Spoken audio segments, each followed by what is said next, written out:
sponsor of Elwood Designs. Elwood Designs, it's been around since 2012, and they are community in iRacing to have a way to create their own liveries. Go check out all the baseline liveries Elwood Designs or at X at Elwood Designs, or you can go personally look up Alan Elwood's simrapmarket.com design at simrapmarket.com/designer/Alan Elwood. We also want to say thank you to our qualifying sponsor. They've got a lot of drivers out there, and they've got 2 in the hunt for a championship. That will be Lucky Duck Motorsports. Lucky Duck Motorsports is your qualifying sponsor, and they've been helping drivers out with joining the team. You can find yourself with getting some money rewards as well as other bonuses. They love to help you cover, if you join Lucky Duck Motorsports, cover your elite fees, and they want to be able to help with so many different charities. You can see some of the charities that they're partnering up with from tiltify.com on all the Lucky Duck Motorsports team drivers out there. You can find more from Lucky Duck Motorsports on X at We Are Lucky Ducks and on Instagram at Lucky Duck Motorsports. Thanks so much for being our qualifying grid sponsor. As here is your starting grid for tonight's race, for the final race of Season 12, and for the chase to crown a champion, Jared Talmadge taking the bonus point with grabbing the pole here tonight. And for Jared, it's a good one to grab, as he's been on the hunt to find himself getting up front for a pole. This will be his first pole of the season, and what a time to grab it. To his outside will be the 24 of Ali Fonseca. Behind them will be Vincent Sora in the 15. Alrighty, let's fish it out good. And myself. Get him, Ron. Kelly starting in 4th place. Yeah. Then you've got the driver third in points, 6 points back from Ryan Kelly. Jake Nichols starting in 5th. Larry sixth, 8th. The 8 machine starting in 7th will be Brian McCann. 8th is the 74 of Nick Crawford. Chuck Sweeting in 9th, and finished out our top 10. It's the 7 of John Forbes. All right, man, we're going green. Gavin Rogers back in 11th with Thomas Green in the 31 machine, who's outside sitting in 12th. Back in 7th, and Brian Noel sitting 13th and 14th. Ben Kinney, Tyler Dingler will round out row 8. Row 9 is going to be Brian P. Johnson, as we see him return to the track, right next to Zach Hall, sitting in the 17th and 18th positions. And to round out the field, Christopher Norris and Nicholas Renner, 19th and 20th. 20 drivers have appeared, which gives mathematically still a chance for John Forbes and Brian McCann, but they need, and not grabbing the pole did not help either one of those drivers. But both of them, mentality-wise, I think they're both going to be in the way of how do we help our team drivers. Brian McCann going to be teammate of Ryan Kelly, part of the Cody Glencox's music racing team. Then on the other foot, you've got Jared Talmadge, Jake Nichols, part of Lucky Duck Motorsports. How will they find assistance maybe from John Forbes or other drivers? As a little bit more. That's what I'm thinking. Drivers are going to be given an extra lap of pacing. 4 wide salute around here at Homestead. As everyone gets in line, gets ready for tonight's race. You are watching the World Series of Sim Racing presented by Elwood Designs here on Freaky Fast Broadcasting. What a time it's been. Freaky Fast Broadcasting's been covering the World Series of Sim Racing since Season 1. And we are here for the conclusion of Season 12. Crazy to see the journey us here, the broadcast crew, been of how we've grown, and to see how the league has grown, and to see these drivers in line. We've watched so many of these drivers go from can we even finish a race to championship hopefuls. And here tonight, we close the door of Season 12. We hope that the league doesn't fully shut off, but if this is the final race, the final call of this series, we tip your hat to all the admins, to all the viewers, to everyone who's participated in some way with this league. Thank you for everything you've done to help us get to this point. And Richard, this is a time that is a blast to call the championship race, but it's also heartbreaking because this could be the last time that we get to call the names of the WSSR Cup Series. Yeah, it'll definitely be the last time we get to call these guys for a while. They might find other leagues and race with each other elsewhere, but to see all these guys on the same track in the same race, I mean, it's going to be awesome to call it. Can't wait to see who we can crown champion tonight. But, you know, we're looking forward to Season 13, and it's going to have to go on break for now. But until then, all right, let's get it. Let's give this a phenomenal race. One more to go. One more time. If you've never seen a We're race good. at Homestead, this track's pretty unique. It's got progressive banking, meaning that on the very bottom, the banking is going to be with less degrees. On the outside, it will have more degrees, banking from 18 to 20 degrees of banking. On the straightaways, there's 4 degrees. The track in distance, 1.5 miles long. And these drivers have 160 laps to complete. Now, if we have a caution with less than 5 laps to go, we will have overtime if needed. But can the drivers keep it clean and green? That's kind of been the standard for the WSSRs for season 12. Is not a lot of cautions. That means that this race is going to come down to pit stops. It could come down to green flag racing. Ollie got second place. Yourself out of trouble. Thoughts before we get ourselves to green flag racing. Get ready. Pit strategy, He was fast last race, too. We've seen it play out extremely well, especially for our championship contenders. We'll have to see who comes out on top with the right pit strategy to keep you with the fastest pace and up front. The World Series of Sim Racing. Over these 12 seasons, over 221 drivers have attempted to grab a championship. Tonight, we crown a new one. Who will be the 8th champion? Let's find out. Green flag in the air for the final race of season 12. Jared Talmadge with a good run down into turn number 1 as they try to get single file out.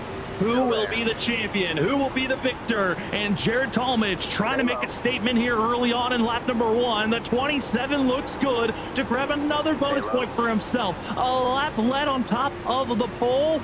This is the start you wanted for this 27 team as he watches everyone battling side by side off the exit of turn number 4. Give the bonus point to the 27. Talmadge is set as we roar into turn number 1. Be a 2-point difference between him and Ryan Kelly now based on just bonus points. But if we look at the total points, he would be the point leader right now. If the race ended right now, of course, we've still got over 150 laps to run, so that's not going to happen. If the race did end right now, Jared Talmadge, a phenomenal start for himself up front, leading this race, would be the champion. But still got Jake Nichols, who is looking to get around Larry Yingling and chase down that 27. That's another lap lead for the 27. Again, most laps left is just 1 bonus point. Then if you win the race, that's 2 bonus points. Here's our live points tracker that we are going to be trying to have up for most of the night to give you a live look of where the points are at. Now, these points are not attributing to the 2 extra bonus points for winning the race. That will be added at the end of this race, but this is a good sign to see where the drivers are at and where they can be running. A few drivers attempting the outside row. That's Chuck Sweeting as well as Nick Renner. Trying to get a sense, what was he going to be doing with his 1 showing here tonight? It flies the top, can see what he's got, and doing just that as watching the 57 doing his best to stay on the outside. 76 as well up there, having their fun in the middle of the pack as everyone else single filing out and all trying to stay low and protect your tires. But the battle for the lead is about to ramp up as you see the middle of the pack getting jostled with everyone running the inside. It was kind of causing a little bit of cluster on where drivers were. I was talking to the Copeland Fox's music drivers, and Richard, I heard the fact of Larry saying he felt quick, but he knew he was only going to be fast for about 15 laps, and then his tires were going to fall off, so he's got to utilize his speed early. He's going to try and get up front here. He will make the pass on the 27 machine, and now he can utilize that defensive driving wheel, take away the line from Jared Talmadge, make him go somewhere he's not comfortable going, and now you can try to save your tires a little bit unless you want to stretch that gap out, but 15 laps to where you're going to start losing your speed is what he had predicted, so I mean, he's got to pay attention to that, not overdrive the car too much. Maybe he can get another 5 or 6 laps out of those tires and stay up front. I just have to finish within 3 spots of him, 2 spots of him, if he doesn't win. On the outside, Jill's trying to find momentum and speed to maybe push forward, grab a couple of positions before they. If he wins 2 or 1. A couple of more drivers attempting. Yeah, if he wins, I messed up saying you have to get most laps on. As long as he doesn't get most laps on, he wins. Because everyone's trying to back off, save their tires, but also try to be aggressive at the same point. It's just causing this traffic jam that we see on screen. I mean, it might be a traffic jam, but this is fantastic side-by-side racing. This is what we love to see, as it looks like they're about to go 3 wide with Renner going to the outside there. Nick Crawford on the inside. A tap from John Forbes. Oh, he able to save it. Looks like Renner gets the ball a little bit also, but they keep it straight to stay green. So that's great driving by every single one of those drivers. And the best thing about this is all these drivers are really not a part of the championship. Yes, John Forbes is a part of the championship. That want to get into victory lane and hope for a little bit of trouble, but hop on board with Nick Renner, get a sense of what the 76 is doing on the outside. A little bit of counter steer, trying to keep those wheels underneath them as he throttles up off the exit of the corner. And with Homestead and the way that we've been seeing these legacy vehicles run, you've got to be careful off the exit of the corner because the rear ends want to loop you around. Yeah, we actually just saw a moment right there. I did 00 Brian Noel. He got a little loose coming out of turn 2, smacked the outside wall pretty heavy. You can see the damage on the right front there, and he's back into the wall again. He has got to have some major damage and some trouble with the steering. You can tell the steering is off, the way that he's just snapping quickly inside and outside, trying to find where the train is of this vehicle to settle down, but it looks out of control. We might be seeing this 00 be the first driver and have an early exit and head to pit road. That's Brian Noel. Not the way he wanted this last race to go. Not even 10 laps in, and heavy damage for himself. Up front, Solar is Yingling leading the way. 2 seconds ahead of third place and fourth place runners at this moment, and got a feeling if you are Blair Yingling, leading laps is helping the 3 machine of Ryan Kelly, because that's taking away the potential chance of most laps led bonus point being given to the competition. Yeah, and that's great because that's a teammate also of the number 3. So if he can get up there and take away laps led from these other chase contenders, that's going to help the number 3 machine heavily. It's not going to allow them to have a better chance of getting that 1 extra most laps led points, and it gives Ryan Kelly a chance to let the long run work in his favor. He is one of the faster long run drivers we have in the field. We see him laid back in the early stages of these runs during the green flag, and then he slowly creeps up and he's able to get around these guys. So I think with Larry Yingling being up there in the lead, leading these laps, this allows Brian Kelly to get his pace set up for the long run to be able to catch up. That's Nick Renner utilizing the wall on entry and through the apex. The 76 not looking comfortable up there, but really no real estate left on those tires. He's just got to stay up there at this point. As watching John Forbes, Gavin Rogers, the 2 drivers that competed for the last few seasons for championships. Gavin Rogers winning by 1 point last season, winning here at Homestead as Nick Renner makes more contact, not just with the wall, but now going to make contact with John Forbes, our season 10 champ.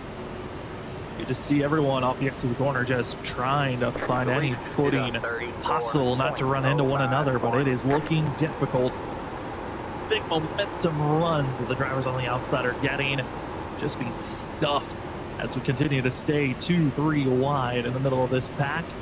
But watching of the battle up front for the lead, it's still equal distance from where it's been at, but the driver in 3rd and 4th starting to close in on our top 2.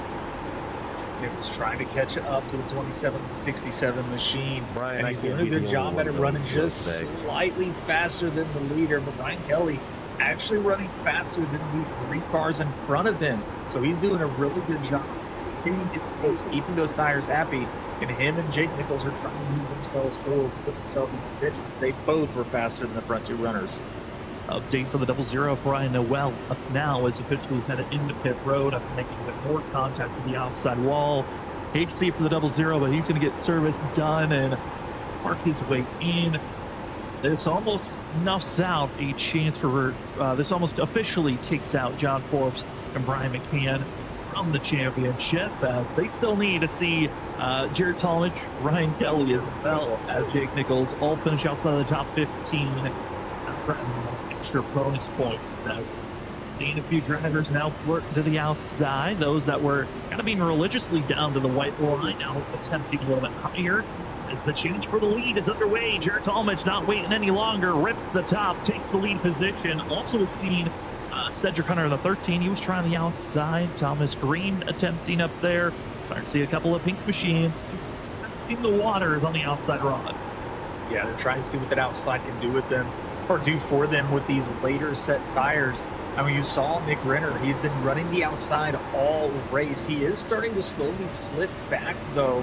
I think he might be too much. Whereas all these other guys running the inside, they've been able to maintain a good tire run for themselves. So they, he might get the better run on the outside, but is trying to hold that car up there on the line. The other drivers are able to drive through the turn a lot smoother. Just doesn't have the run off the exit. So outside can work, but not for a long time. Noel, who officially types in the chat, in the driver chat in iRacing, saying thank you for the memories, lads. It was fun, even though I won nothing. But that 00 was out there for a long time here in the WSSR series. He ran a total of, counting tonight, 90 races with the WSSR. Never got that win that he was alluding for, but got 7 top 5s, 14 top 10s. It was always a pleasure to see the 00 grow as a driver throughout all this time. But officially, Noel's WSSR season is done. As we move up and continue watching from 10, but we might want to move up to the battle for a second because Jake Nichols has now moved up into second position. Kelly's now by Yingling, and it's the 67 hitting his wall after 15 laps. He's heading backwards. Starting to slowly head back. He's had about 15 laps, and there it is. He has lost 4 positions, or three positions back to the 4th position now.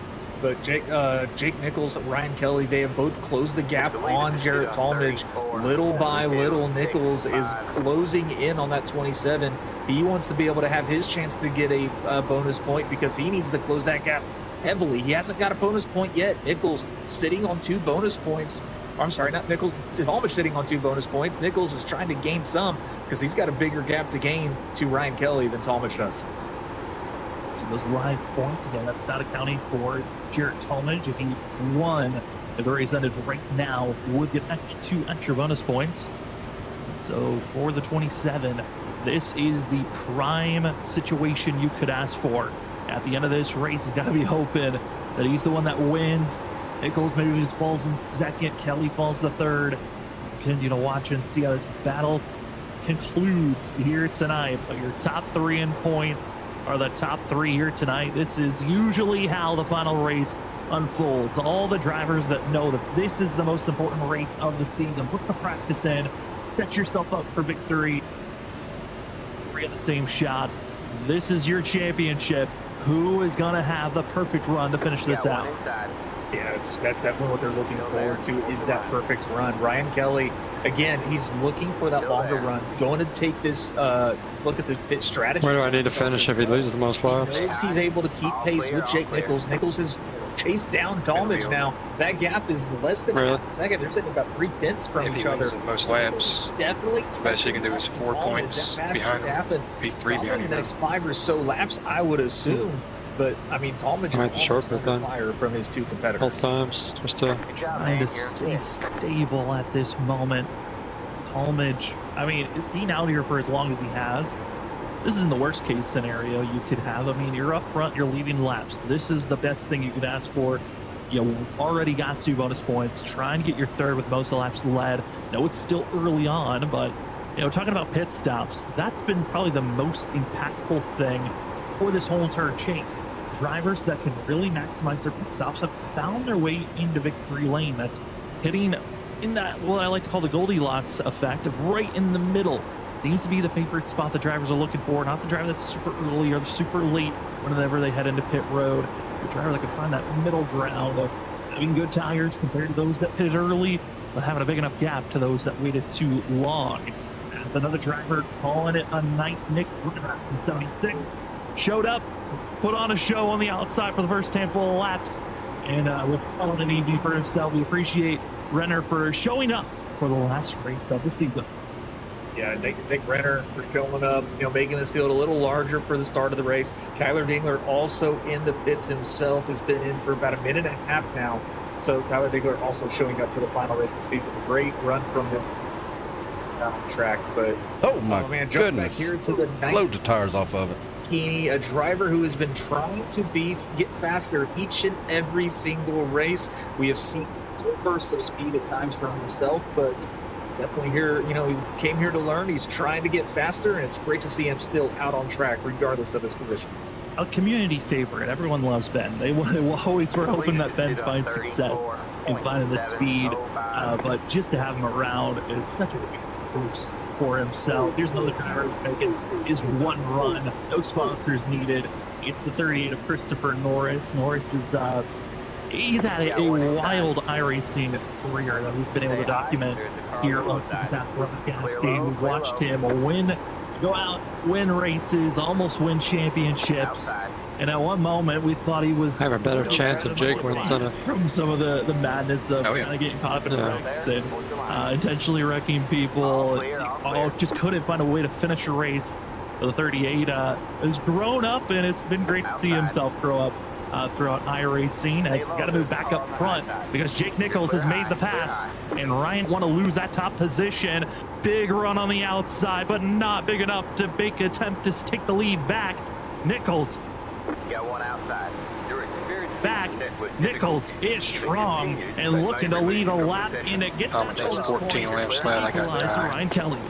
Yeah, Nichols able to get the pass around Jared Talmadge, and so far Jared Talmadge has led the most laps, which is why that point difference is still only 1 after losing that spot to Nichols. So Ryan Kelly, I mean, if the race ended now, he would definitely win the championship because Talmadge would not be getting those 2 points in winning the race. But Jake Nichols able to get a bonus point for himself. He will close that gap in now, and it is only a 3-point spread technically from first to third in the points with Nichols running up front. But if Nichols wins this race as well, if they finished right now, he would tie for second, and that would put a 1-point difference from the top 3. And that would be a fun little breakdown to watch these drivers on the tiebreakers. We would have to go look up what the tiebreakers rules are because I don't have them right on hand currently, but a couple of clicks on the computer, I could find those real quick for these drivers. But currently, Jake Nichols, once right now in this run, it stops giving him the number of around 45 to 50 laps on fuel is kind of the call for a lot of these drivers. We'll see when they decide to make that call for pit road, because I think tires are going to be the big thing to watch out. Looking at lap times, the whole entire field, 29 laps in, 28 laps in, we're about a second and a half some of these drivers' fastest laps. Yeah, the tire fall off has been quite huge for these drivers, a lot slower from when they came out on the track. I think Jake Nichols has probably got the smallest delta from majority of them. Actually, Ryan Kelly would be of the top 3 at least, with 33.2 is as fast as running 34.7 right now. Still a second and a half, so some serious tire fall off from these guys, and you know they're definitely going to be looking forward to making some moves when they can come in and get some service done. And first driver to take service gonna be the 98 of Ben Keeney. He'll be making his first pit stop, so we see Ben near any leaders. We can see that difference on speed as our leaders currently still run up front. Other close battles that are happening throughout the field. The middle mid-pack, still a cluster. Ollie Fonseca, Brian McCann, they're having a duel for 5th place currently. And this is kind of odd to see Brian McCann this far back. His 8 machine, I think he was coming into the chase, the expected driver to be the one challenging Jake Nichols for this championship. It just never came to fruition. The finishes weren't clean for the 8 machine. Wasn't able to challenge recently in the last 5 races. It's been tough, but I think the driver that has outshined the rest of our championship hopefuls, Ollie Fonseca, what a run he's had during this chase. Really performed when a lot of people might have just thrown him out as really not a contender in any of the races we went to. Yeah, Ollie has really been impressive since the chase started as well. I think one of the biggest highlights, Ollie Fonseca, that I have noticed himself, he is a very hard driver to pass. I mean, a lot of people could probably say you could probably match Ross Chastain almost in the real NASCAR series. He's plays really, really strong defensive lines, takes away the momentum lines away from drivers trying to pass him. He does not make it easy for anybody who's trying to get around him, and that is what has really helped him score some really great finishes. What do you think about pitting right on 40? Squirrely is the 8 machine of Brian Campbell. Big risk of a caution. Himself Look, the tires up off of 2. Pass on the outside, but I would say for Ollie, he's been slowly growing into that maturity of how to defend properly, because he's had moments in the past where maybe he's just cycles out, race a little bit more aggressive. He's now opened up the catalog. Everyone is free game to try to hold back, especially in the early runs. We're going to move back up front for the battle for the lead because they're seeing a little bit of change up of where the drivers want to run. Our leader, Jake Nichols, no longer running the inside groove. Jared Talmadge moved down there. A little bit of closing in the distance kind of put some pressure is Jared Talmadge to Nichols, and it looks like for the 27, he cooled off those tires after being passed, and he's finding some new life to challenge our leader. He's finding some new life, but what they don't see is Brian Kelly has been running slightly, not this lap, but he was running a little bit faster laps than the other two each lap. But Jared Talmadge and Jake Nichols, they are about dead even on their lap time. So this is all Brian Kelly still trying to find the line to catch these guys. It seems like he's been saving a little bit more than them. He doesn't have as much as a faster line. Hell, lit him up there, too. He hasn't been racing anybody hard. So Brian Kelly still trying to find his groove and how he wants to race this race to try to catch these two to get up front. As they continue to brawl back and forth, who is going to be the driver to take the chance to pit first is going to be the big question. We've seen that the Cody Glencock's drivers, that's Larry Yingling, Brian McCann, as well as Ryan Kelly, they're willing to pit early. Larry Yingling's kind of been on the opposite, but I should take that back. He's been the driver that stays out the longest. But Brian McCann and Ryan Kelly have really been open to pitting earlier. And I'm curious as drivers, if maybe there will be a change up of ideas of let's try something. Hey, Brian, you pit early. Let's see what the difference is after this first pit cycle. While for Ryan Kelly, he might pit when the other two ahead of him go into pit road. Yeah, that is a huge benefit to having a lot of teammates, some teammates that were with you, especially when you're the one running for the championship. The other two don't really have a chance or aren't even in the fight. You can kind of run strategies with them. Have, like you said, have one pit early, have one pit late. You kind of pit in the middle and then adjust the amount of laps you want to go forward or back and see what works best for yourself. So, I mean, it's a great idea to try and use that strategy. We'll have to see if that's something that they try to use later in the race. But, I mean, if anything, Brian McCann will probably pit first. Larry Yingling is going to run that fuel load all the way out as long as he can. Certainly will. It looks like for Tyler Dangler officially out of this race as he's been able for multiple laps and currently 16 laps down. I want to give note to Tyler Dangler, who's had a long career like Brian Noel. 71 starts. Tonight will be his 72nd. Had one top five, didn't get a win, but a top five last season at Talladega. Almost able to steal it at the end. It wasn't the case, but had a total of 9 top 10s. Certainly a long decorated career for Tyler Dangler, who showed up, trying to have fun when he can, and is always a blast to have in the chat when he's having his own jokes or is just help entertain us up in the booth at moments. Mow Forbes. The field's starting to spread out a little bit more. Pit them both. First sides here for the battle for they pit. You pit with one of them. Gavin Rogers, they have their duel going on. I've seen once again different lanes, different approaches through the corners. Seeing it looks like the outside is prevailing through 1 and 2 at least, but 3 and 4. You can see Rogers, if he was able to keep this one on the throttle, maybe. Yeah, I could do that. Yeah, that's the biggest thing. Trying to get out of the exits. The person who can control that car while getting the throttle down smooth, steady, and don't have to get off it, they're going to I think the shortcut's going to be the way to go. All the way to the outside. So hard pass. Gavin to the inside. They're going to be side by side, but Green will have that momentum down the backstretch, so Gavin can't make the move there. He's got to try and figure something out here in 3 and 4. As you see Brian McCann looking to the inside of Ollie Fonseca. All our practice was first allow him to kind of run up the track there, but Brian McCann going to the pits. He's going to be hitting early for Glencock's Music Racing. Not surprised to see that it's also following in suit. Going to be Brian P. Johnson in the 28, our season 1 champion of the WSSR Cup Series. Been here since the very start. And always this race over with yet. Second championship. It just never happened throughout those seasons of 4 to 7. That really was another strength of the 28. Not going to be the case of this season, but we always love seeing Brian out there on track. We'll see with the 8 and the 28 what their pace will be. As with also seeing Ben Kinney already pitting, he can also give us a little bit of a nice guesstimate of who will be the next to pit and where drivers are running, as Vincent Sora and Christopher Norris going to be the next drivers, and Zach Hall into pit road. Huge call for pit road. I feel that the top 3, they have got to make their decision the next 2 to 3 laps to come down pit road. But the problem is who's going to bite first between these 3, because that's going to really decide who could potentially win this race between these guys. Who's going to be the first one to dive down the pit road? And neither one of them, they're still going to stay out on the track. I think it's going to be kind of wait for Jake Nichols to pit before these two decide they want to pit. I think Jake Nichols just needs to run down as long as he can. Well, I'm also curious on what maybe these drivers are thinking about. I'm curious if we can hop on board with the 3 machine of Ryan Kelly as he's attempting to make a pass on Jared Talmadge. What is the fuel looking for these drivers? Again, the number I was given was anywhere from 45 to about 47 was a clear window if you weren't really saving your fuel. Not seeing any clutching going on, but certainly the pressure. And here we go into pit road. Talmadge. We're also going to be seeing Kelly side by side into the entry. Don't want to get caught speeding. That could throw away your championship immediately. All Fonseca as well going to follow in suit. But I was curious if you're going to see anyone try to push the fuel out.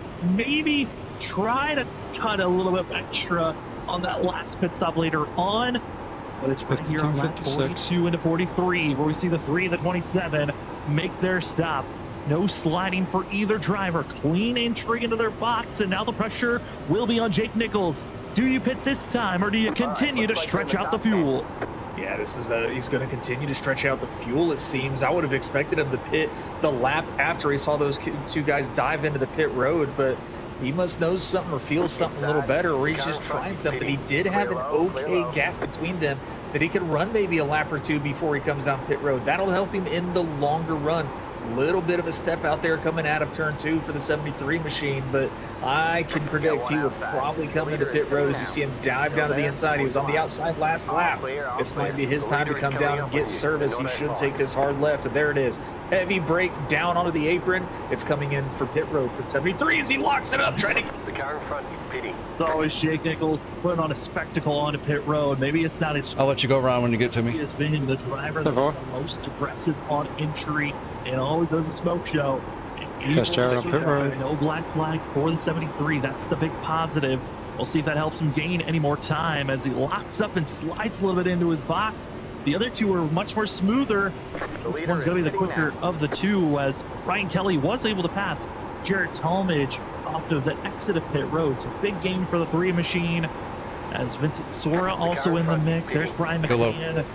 The drivers that pitted within a lap or 2 of one another are still in this pack. As Jake Nichols leaving pit road and will be quite a margin behind this group that exits at a turn number 2.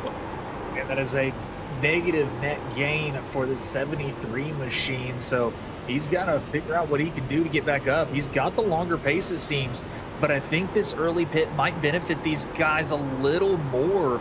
We'll have to see as they, try to run these green flag laps down as the number 3 machine made the pass on the 8 of Brian McCann, who is trying to work his way back up forward as he is currently in front of Jared Talmadge as well. Our driver is going to be exiting pit road here as Larry Yangling, Chuck Sweeting, as well as Nick Crawford made their stops. And now the full pit cycle has concluded. Your leader right now, the 3 of Ryan Kelly. And it was all because of the pit sequence and how it concluded. The 3 gonna get that bonus point back, which will take away the equalizer of leading a lap that was hoping to help out the 27 and the 73. Not gonna be the case. Ryan Kelly has led a lap, and that's a bonus point for the 3 machine. That evens out the bonus points across the board for them. None of them have the benefit of having a lead lap over Ryan Kelly. So now the only ones that they can get, they've got the pull for Talmadge. He's currently got the most laps led. Jake's only 2.5 seconds back. Well. The only other bonus points that are on the table now that can benefit any of them is the 2 for winning. If you want to win this championship, back him up to Jared. Who wins this race?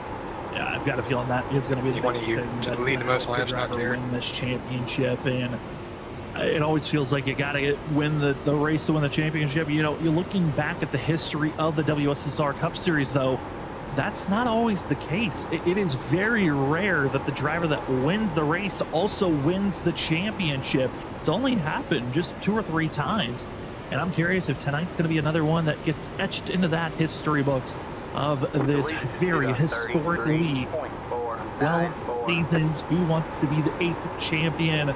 Those 3 drivers at the bottom of your screen. Those are live points, not attributed with the 2 extra bonus points of a race win, but that's only if those drivers win this race with those 2 bonus points. Is Christopher Norris looking a little bit out of sorts with 38, gonna fall back just slightly, falling outside of the top 10 as Brian P. Johnson will take that position for himself, and Gavin Rogers, Cedric Hunter set up to get by this white Ford machine. Yeah, Cedric Hunter's trying to get around now the number 1 machine and the 38. They're both trying to get around the 38 machine. Christopher Norris doing a good job. Gavin Rogers, a great run to the outside. He might be able to have the momentum coming out of the turn. He's going to get the outside of the 38. He should be able to clear him coming out of turn 2. So a great move from Gavin, but Norris is just going to go ahead and concede it and let him have it. Concede, lets him have it, and just trying to survive the evening. It's going to be the big thing for these drivers. Again, Christopher Norris got an older set of tires, pitted a little bit sooner than everyone else. Wasn't the first driver, but was the part of the second group that went into pit road as Cedric Hunter goes to the top. One of the drivers that waited slightly longer to head into pit road and go under the pressure of tires. Driver at the top, find a way to the momentum. There's the Hello Kitty machine. A very memorable finish. Series day Cedric Hunter had, stealing the win. 2-for-1 special at a turn 4 back to season 2 of that Monday series. One that I always think back to, but Cedric Hunter never was able to be crowned a champion. Almost got it done in season 10. A driver that's been here since the very beginning, one of the admins since season 1. And Hunter right now running an 11th. We've seen if Cedric can finish the race, he's usually in the top 10, if not always in the top 5. Yeah, Cedric Hunter is another really, very consistent driver for himself.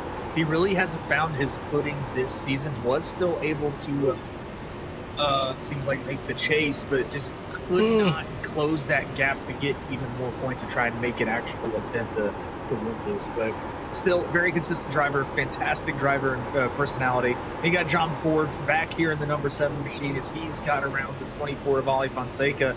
He was champion 2 seasons ago, back in season, I believe it was it 10, 9? It was 10, season 10 when he grabbed that one. That was when he was battling Cedric. Yeah, so, I mean, he started the number 1 machine, defending champion, get it right to number 1, was unable to defend it last season when Gavin Rogers took that title from him, and that's why Gavin is in the number 1 machine. But John Forbes, a phenomenal driver, really fast. Now we're back here with Gavin, who is battling Zach Hall, who 3 seasons ago barely beat out, and won the championship for himself in 32 machine. Yeah, Hall, that was both of them on old tires, able to escape away with the being ahead with Zach Hall over Gavin Rogers, which Rogers that season was trying to be the rookie sensation at over half of the poles that season. He was just on rails in the Gen 7 car, but came up just a little bit shy. It wasn't until last season, a couple of seasons later, when he finally was able to be crowned champion, which we knew was going to happen at some point. But moving over to the Gen 4 here for season 12. We need some cautious. This is boring. He's been able to find his way in victory lane at least once this season, back at Auto Club a few weeks ago. And the one just wanting to finish out this season the best way he can, which is with the top 5 finish. A win would have been optimal, but qualified didn't go his way. And right now it's just survival mode. Yeah, Gavin, just in survival mode. We're jumping up here back to Jarrett Talmadge. He has been passed by Jake Nichols. Nichols back on his momentum, trying to Kelly, who is leading by just under 2 seconds. So, but the time difference, about 0.2 a lap. So about 10 laps, you can expect them to be battling for the lead. But Jarrett losing a little bit of his foothold as Nichols coming in 80, 120 around there. And with all the bonus points that have been taken away, positions lost because drivers who called it a night early, we can officially now count John Forbes, Ryan McCann. A fantastic season for both of them. Been in around 80 and 120. Overall, somewhere around their championship hopes are officially done and dusted. The 3 drivers in the bottom third of your screen. That is your 3 that are left to see who will hoist the championship for season 12. And Ryan Kelly, Jared Talmadge, Jake Nichols, they are your top 3 currently. And looking at the difference, I mean, Ryan Kelly pitted 2 laps sooner than Jake Nichols. Looking at lap times, about a 10th slower is Kelly to Nichols, but this is a very good gap for the 3 machine over the 27 because those 2 drivers were right on top of one another when they exited pit road. Yeah, when they exited pit road, they were right on top of each other. So Ryan Kelly has got a beautiful gap from him and Jake Nichols, and the time difference really isn't at detrimental for himself currently, but he is starting to lose a little bit of time. Does have a great run down the backstretch. Nichols not able to get the power down, it seemed, was able to extend that gap just ever so slightly. But Nichols, it just seems like his drive into the turn is much better than that of Ryan Kelly. But Kelly's doing a really good job keeping that gap to Jake Nichols up a little more and just trying to stay up here in front. He wants to try to lead the most laps and take that bonus point away from any other contender. And speaking about hoisting the championship, well, season 12 in the last few seasons have been made. Yeah, Nichols wins with most laps led. Right now, you finish third, you get it. WSSR. If you get most laps led, you can finish fifth. Precision Prints is your one-stop shop. Go find yourself some custom 3D printed sim gear and So we're still undercut, but if I do, I'll probably get most laps led. Precision. They I might have it are right now. your trophy provider for the championship and all Crown Jewel events that have happened for the WSSR. They've been incredible pieces of arts that you do not want to miss. If you haven't seen some of the championship trophies and Crown Jewel trophies, go check out WSSR's social medias. But if you'd like to find yourself with your 3D printed sim gear or one-of-a-kind pieces of art, head on over to simprecision.shop. WSSR at checkout for 10% off on all purchases $50 or more. Sim Precision Prints, precision prints, performance delivered. Thank you so much for a White Flag sponsor. As here's Chuck Sweeting, a driver that has won all the way back in season 1 on a fuel mileage call at Auto Club. Every time we see Chuck and it's a chance for fuel mileage back in the day, he was a threat. This guy knew how to save fuel, save tires. This season has not gone the way that he would hope, but I tried different wheel settings this time. Chuck, one of the major veterans of the WSSR, trying to finish out this. I don't know if I just suck at this track or if it's the wheel settings. Season 12. Yeah, Chuck has been really exciting to watch this season as well. Might be a combination of Speed both. from here and there, but I mean, it's great to see the 57 out here running his race still. Really hasn't had, like you said, an opportunity to truly show what he can do with fuel saving. These races have been pretty much green for the most part. We've had very, very few cautions all season long, so it's been really hard to try and pull a fuel strategy out for himself. We got the 27 here, or the 28 here, Brian P. Johnson. He is trying to chase down Cedric Hunter. He's going to look to the inside of the 13 Hello Kitty machine, try to make a move and take away that 11th position away from him. But Cedric Hunter's going to have the outside, should have the momentum out of the turn and not allow Brian P. Johnson to get that position. Watching Brian, he has been repping the Trophy Smack scheme. He's been having those colors on, and it's brought him some great luck into victory lane at super speedways. TrophySmack.com, your place to go to find even more trophies. If you're trying to find your way with positive, you won the championship, or some troll, we got you with a little bit of a haha gag trophy. You can find them all at TrophySmack.com, especially for fantasy sports. And for sim trophies, you can find them there. Their product right now that they want you to check out is the Wall Smack. Their Wall Smack is a metal-plated, glossy work of art that you can put on your wall with their magnet-safe system, or you can find your stand to put it on shelves, desks, anywhere you feel like you'd like to. Go check out what you can put on your Wall Smack today at TrophySmack.com. And remember to use the promo code WSSRSmack for 10% off on your Wall Smack at TrophySmack.com. Brian B. Johnson, Cedric Hunter, admins of the WSSR Cup Series, trying to finish out the season event here tonight. You got the behind them. But as the racing goes on, we've got to move up to the battle for the lead. It took over 20 laps, but Jake Nichols has caught our leader, Ryan Kelly. You are under pressure, you're under threat, and it's the driver with better tires that it's now on the call. And this is a great showing. I think for most of the field, you can give up a couple of laps. You will catch up to those drivers later on in the run. Yeah, Jake Nichols is showing a great showing of that. Ripping the outside, he's going to come down a little bit off the wall. Try to get that run down the backstretch. Ryan Kelly straight up to the wall from the inside. It's going to give him that draft, but it just seems like this might have stalled out just ever so slightly. Ryan Kelly might have some life in his tires left. We'll have to see. Nichols looking to the inside. Oh, getting close to that rear bumper of Ryan Kelly. Going to try to pack some air onto it. But he keep straight, no contact there, and another drag race down the front stretch. Nichols going to follow him back to the inside of turn 1 and 2 and see if he can get some run down the bottom.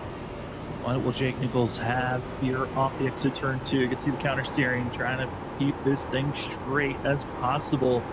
You might be wondering, well, that car is just pointing in the wrong direction with the steering wheel. That is the offset, the ways that you can affect the car, and some of the only few ways that you can make some changes. The offset, brake bias, those are only the few things that you can change with this vehicle. Is there any grip up here? Same setup with a huge run up into turn 4. Jake Nichols with the run to the inside. And the 73 trying to clear for the lead, but Ryan Kelly, can he fight back? No, he gets in line. Is there any chance of a crossover move? No, it's Jake Nichols in complete control. Jake Nichols back to the front of the field, takes that away from the number 3 of Ryan Kelly. Kelly doing a good job still. He was able to maintain that lead for a little bit. But right now, I mean, he's got the points he needed to try and cushion himself to win this championship, but he can't lose. I think what I'm going to do He can't allow next Jake pit Nichols stop, or not Jake Nichols, change my Jared wheel Thomas settings back to what I had them. as well. He's got to try at least stay in front of Nichols. Just so I can see if there's a difference. Not allow him a chance at winning this race, because I think even winning this race, it's going to be really hard for Jake Nichols to gain these points. He's got to hope Ryan Kelly starts fading back heavily, but it's a big thing to ask from a driver of the number 3 who has been so successful on front pace. I mean, it's so hard when you've got a driver that has finished inside of the top 3 every race, and his worst finish in the chase is 3rd. He was finishing the top 2 before that finish for the 3 machine of Ryan Kelly. I mean, he has been on rails since the chase began, and Ryan Kelly started off with a dramatic winning by 2nd over Jarrett Talmadge at New Hampshire, and then found his way, missing out on a win at Auto Club, but 2nd there, wins at Texas, gets 3rd at Charlotte, finds his way in the top 3 once again at North Wilkesboro last week. The 3, him finishing in the top 3 is the worst case scenario for any of the championship contenders. Yeah, when you have the stats that Ryan Kelly has on this chase, I mean, you gotta hope that he starts having a bad day, because he's going to finish in the top 3. Statistically saying he's going to finish up there in the top 3. So these guys have got to try and fight. I think the best chance any of them have to beat him is going to be Jarrett Talmadge. He's got to get up there and lead the most laps and win this race with Nichols staying in front of the number 3 machine. I think that's about the only way that Kelly would championship, is if that happens, because he's just been so consistent ever since the chase has started. Like you said, a 1.8 average. I mean, Vincent pit it with me and look at the gap between us. An insane number. So hard to comprehend how insane that is. That is difficult to do at any track you go to, and to be doing that on a 5-race streak, and right now continuing the pace with that 1.8 is even crazier, as Ryan Kelly, a little bit of a more shallow exit and the board. Trying to keep it close, but our top 3 all within a 2.5 seconds of one another. So the closest battling is Another thing that's hurting me is I'm just out here cruising. We do want to give a little bit of love to John. I mean, look at the gap between everybody. This ain't racing, this is just driving. See who will get 4th and 5th in points by the end of this evening. But John Forbes, a great season, not the way that we usually see that 7 run. Got a handful of wins, and now is just throw caution out, make it interesting. Challenge for victory. Here's going to be some of the drivers going back and forth. Who can make the big passes? The 74 of Nick Crawford. He's got fresh rubber, pitted 3 laps ago, and there is the difference of fresh rubber to old, and that is a 30-lap difference between the 74 and the rest of the field they just passed. Yeah, that is just insane to see what fresh tires can do. With, you know, he's only been out there for 4 laps on those fresh tires. Everyone else 34 laps-ish, you know, about 32 to 33 on average. So that is just a wild speed difference from new tires to old tires. And he grazes the wall a little bit coming out of turn 2. Nick Crawford is burning it down, just trying to run his race with these fresh tires and see what he can gain. And I like the call from Nick Crawford. I mean, try something different here. You're all the way back. You saw an opportunity to pit early, prepare the rest of the field. I think everyone else is going to be out there for another 6 to probably 10 more laps before they hit pit road again. Some might even go a little bit further than that. Why not? Change up the strategy. Instead of a 3-stop evening, go for a 4-stop strategy night. You got the tires to make that call work. Nick Crawford changing it up as he's the first driver 1 lap down. The rest of the field still waits to make their pit stop. As you can see, Nick Crawford having his fun. I want to drop to take a look at the driver in 5th place. That's Vincent Sora. You know, talking about history books, there's a lot of history for the 15. He started racing in the WSSR Cup Series back in season 4. Showed up and became a monster of sorts. Found his way winning 2 championships back-to-back season 4 and 5. Took the most winningest driver crown from Brian P. Johnson and Larry Yingling. And this pit failed. He hasn't found his way into the championship hunt in a while, but going to have 27 wins over his 107 starts. A crazy stat for the 15 that finds his way into victory lane almost 25% of the time that he's out there on track in this series. Yeah, 25% win rate for the 15 machine is an insane percentage. I mean, not a lot of drivers can say they've won a fourth of the races they've been out on track. If we jump back now to Zach Hall in the 32 machine, he barely squeaked into the chase and just hasn't had a very strong chase for himself. He's kind of just out there having fun. We've seen him actually call it early at quite a few races actually when the chase started. But Zach Hall, you know, one of the admins owners of the league, just phenomenal person, great driver out on the track, also to his footing for this season.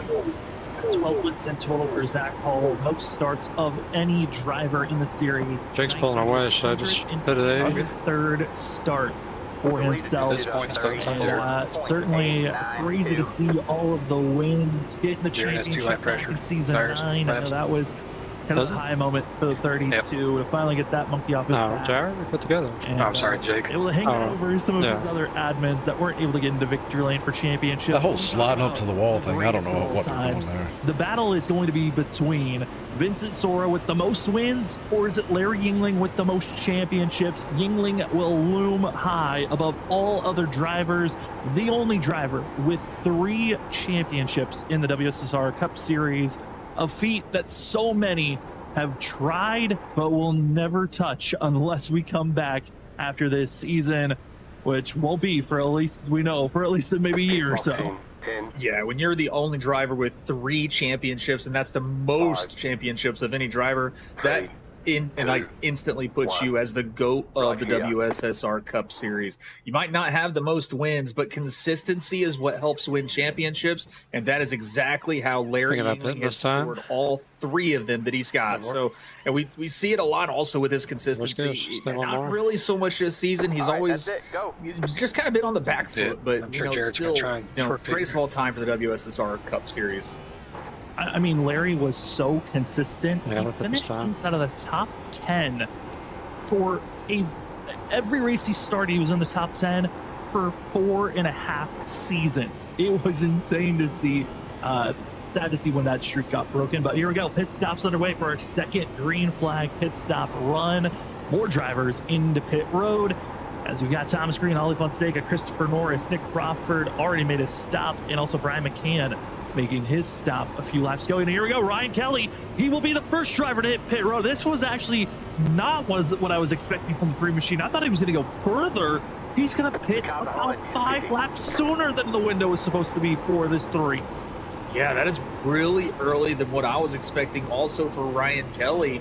But, I mean, this could be a strategy call that he's discussed with the team, and we'll have to see how this plays out in the long run. But this is extremely early by about 6 laps, I would think, to see him come down pit road. And following immediately into pit road will be Jake Nichols. Wiggle wobble, but he'll find his way, not getting a black flag as he heads into pit road. That will lose some time. That is not the most efficient way that you want to get into pit road. Staying out will it does feel different. I don't know if it's faster. Counting his laps that have been led. And looking at laps led counter, I mean, this is going to be those top 3. We're going to keep an eye out on when that official. I feel like I can feel how I need to do the break. Back and forth, and for Jared Tallmadge, he needs to stay out. We need more laps. That most laps led bonus point could be the make or break. Whereas before, I couldn't really feel where I needed to break at. Yeah, this is definitely a dire need for him to stay out. Try to get some more laps led. Downside is he's going to have a huge gap back from Jake Nichols once they get through the pit cycle. Hopefully, though, this staying out a little later will allow him to have a longer pace than that of the 73 and 3 machine, but he's got to pit in the next lap. Got the lead. Let the number 3 machine get a lap back naturally. See what happens to Jarrett. Already getting back on the lead lap is Ryan Kelly, and that is not what you want to see. Ryan Kelly even ahead of Nick Crawford, who pitted 14 laps sooner than the 3 machine. Just showing the gap that has been built out, and looking back to the 73 of Jake Nichols. I mean, he's done a great job with his pit entry, way that he got out of pit road, able to stay ahead of the 3, which was the main goal for himself. That is the biggest positive you can take away from Nichols. You have fresher tires, and you're almost a second ahead of the 3 machine. Yeah, that was a perfect stop for the 73 machine, able to get out in front of Kelly and stay out there, have 1 lap fresh tires as well. Looks like 27 Talmadge. It's time for him to come down, get some service done, as he's coming in really hot, but he should be able to get down in time. No black flag for the 27 as he comes in to get some fresh rubber and some full fuel. It's the pressure in, and luckily for these drivers, iRacing has a little bit of a grace period. If you are slammed on the brake, you can actually be over the speed limit, but you gotta slow down. It is a time-based. Your marker when you hit pit road to a certain point further along. If you're faster than that, they will catch you speeding, and you gotta be careful of going a little bit too quick. Jared Talmadge, Vincent Sorg, Gavin Rogers, all gonna get their service done. But for Ryan Kelly, I mean, this pitting sooner strategy really backfired. You got to assume he was hoping Nichols and Talmadge would have stayed out longer. Yeah, he's definitely hoping that indeed, as he's going to lose a ton of ground, as even John Forbes, Brian McCann, they all get around. Thomas Green even around Talmadge as he falls back to the 9th spot currently as he merges back out on track. Like 3. Ryan Kelly, he's losing a little bit of time on Jake Nichols.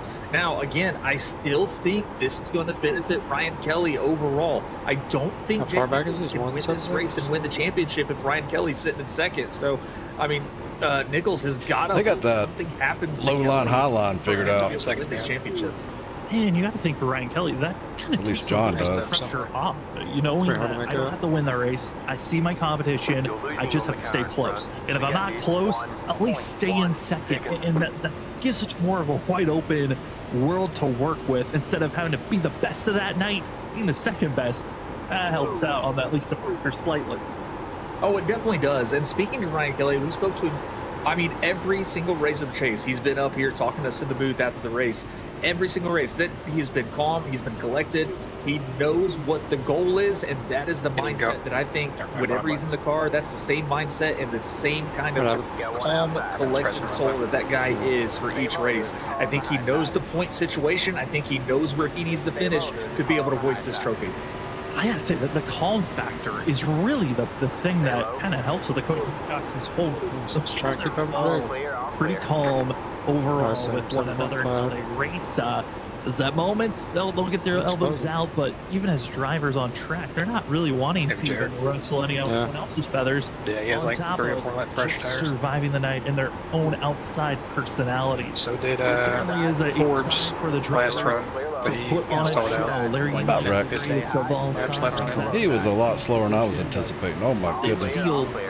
Out to get ready. When do you want to make your final stop of God, he was the car that took tires early. I think Nick Crawford might still have 2 more pit stops before the night is over, but everyone else, 1 more pit stop.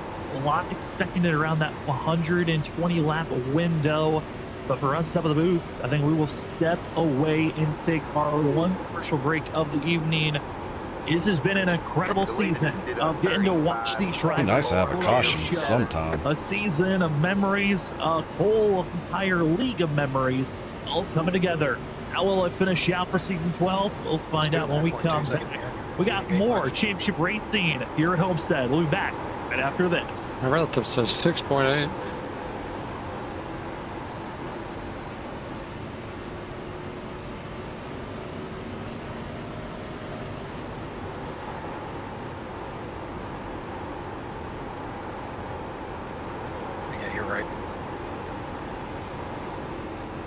Brains exploding, you think of every scenario.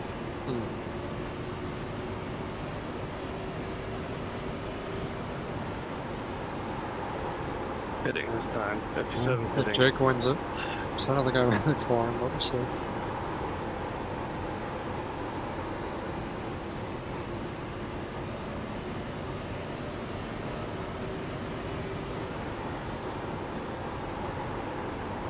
The leader is pitting now.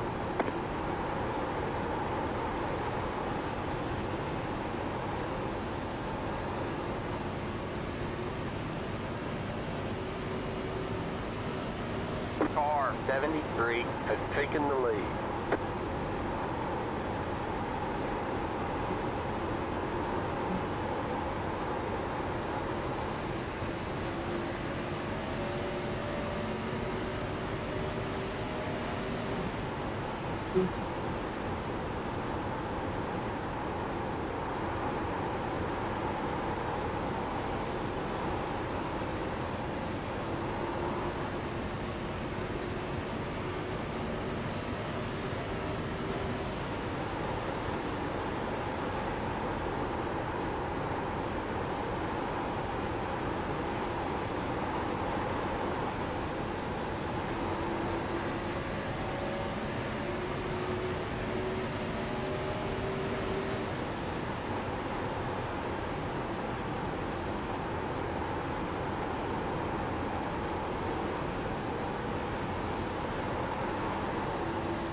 Inside.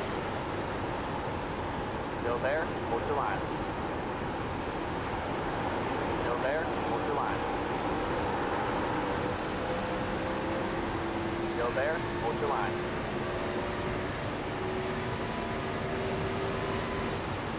Clear low, clear low.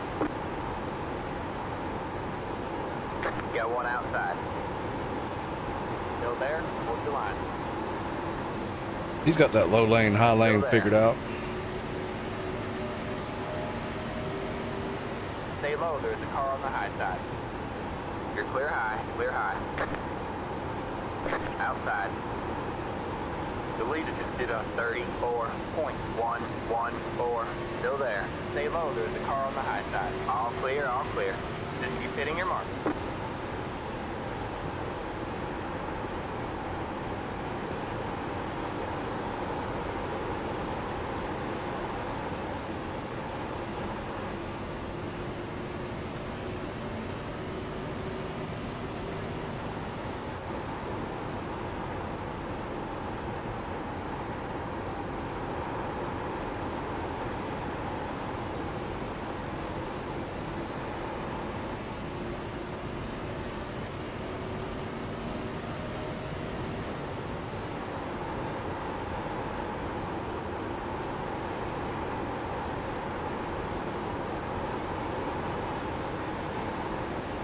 Got one outside. All clear, all clear. Outside. All clear, all clear. Got one outside. Stay low. Still there? Hold your line. Still there. All clear, all clear.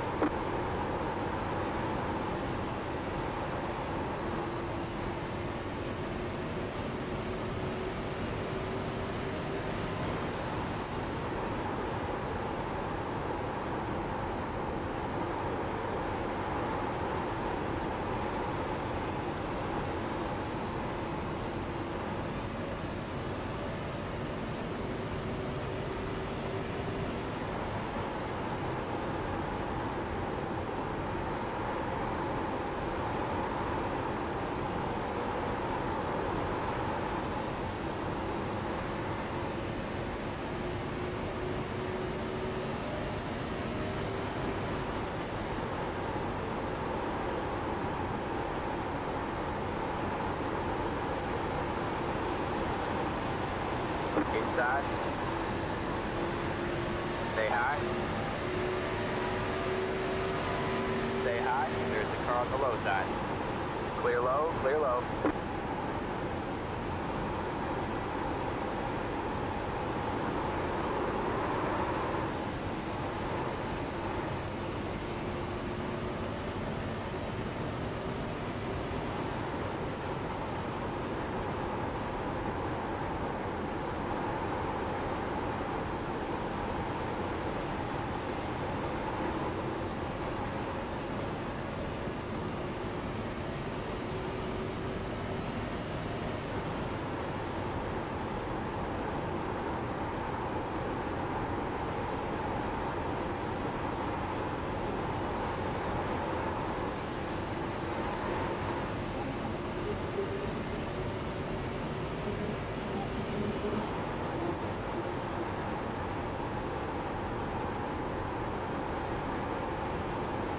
completed to 34.276.